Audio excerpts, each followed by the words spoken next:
This video is brought to you by TOPigeon. Hello everyone. The people at TOPigeon in Taiwan have sent me one of their new iPigeon V8 clocks. So let's unbox and have a look. Alright, well we have 3 boxes to open, and this is my first unboxing video, so you'll have to let me know how I go. This one, it's a big long flat box, so I'm pretty sure it's the pad. Let's open up and have a look. Yep, as expected, in that box was just the timing pad. We'll do a video later on putting this in the loft, but at the moment we just have this pad and these 2 cables. Box number 2, a bit smaller, quite a bit taller. Let's see what's in here.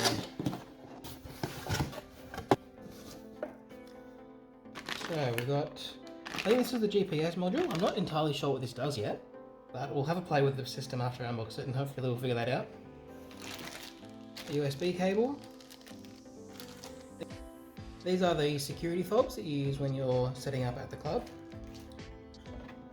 This looks like a club system. We'll have a close look at that in a second. And then just some cables and a power adapter. It's nice that this has the Australian plug. I was worried that we'd get one and have to use a power adapter. In the past I've had a Bricon clock that needed a power adapter, but it's nice to see an Australian plug on this one. So like I said, this is the club system. We have all our peripherals in the back, and we'll have a close look at that after we open up this last box. So this is the last box. I think it must be the clock, so I'm most excited about this one. Let's have a look.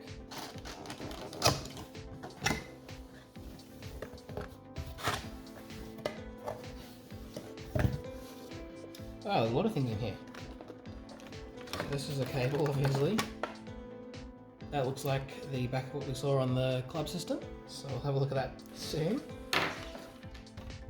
I'd say this is the mounting bracket that goes in the loft whilst the race is in action. Another power adapter.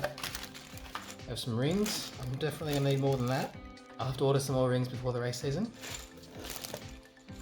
Another power cable. Nice to see an Australian plug. Another cable, I'm not sure what it does yet, but we'll figure that out soon. That's nice, a carrying case. And here it is, the iPigeon V8. Oh, it's quite a bit thinner than I was expecting. I thought it would be a bit thicker than that. It's still wrapped in plastic. Let's get this plastic off. Well, here it is. It's quite a nice looking clock. It's a lot bigger than the Bricon Speedy I've used in the past. I'm not sure if it's charged or not. Let's see if it'll turn on. I'm actually not entirely sure if this is battery operated or if it needs to be plugged in. There's an on button over here. Let's see what happens.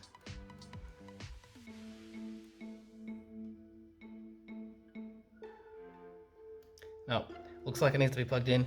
I'm gonna have a play around with this clock and then we'll have a closer look at it. Alright, well I've had a bit of a play around with the system. I intentionally started playing around with it without reading the manual because I wanted to see how easy it was to work, if it was intuitive or not. And it is pretty good, it's not too hard to figure out. One thing I said in my unboxing was I wasn't sure if it was a battery operated system or if it needed to be plugged in. And it does actually have to be plugged in. You have to have it plugged into the power or to the club system for the system to work. But now that I've had a play around, I would like to show you guys a few of the features that I did really like. First one is down here, this is actually an RFID reader built into the system itself, which is actually really handy for when you're setting up rings or if you want to test if a ring has worked, or even if the pad in the loft has somehow broken whilst you're in the middle of a race. You can actually use the timer right here to test your rings or even to time in on a race. So if I go and start training, I've only got 1 ring set up in the system at the moment, but I can actually read this ring right here, which I think is a really good feature. Like, it makes it so easy to set up your rings and to test them, make sure they're working. And like I said, you can even time in there if somehow your actual pad is not working.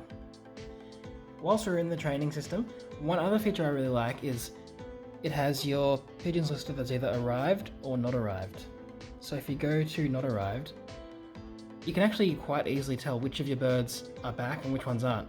It gives you a list of the birds that didn't time in, which is probably just a small feature, but I think it's really handy. It's so easy to tell if your birds are there or not. One thing I thought was a little bit finicky was when you're adding a new pigeon, These buttons are really tiny on the screen, and if you're going to use this interface to set up a pigeon, I think it would be easy to use a stylus rather than your fingers.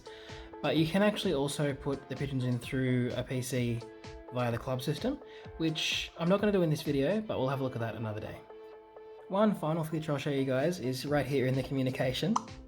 You can actually set up phone numbers and get the system to send you a text message whenever your pigeons arrive. You can send texts to a few different phones if you wanted to. So if you're ever timing in when you're not at home, you have this option to be notified as soon as your pigeons arrive.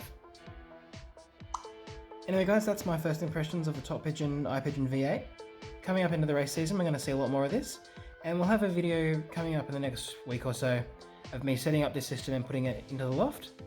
But I hope you've enjoyed this little unboxing overview, and I'll catch you guys next time.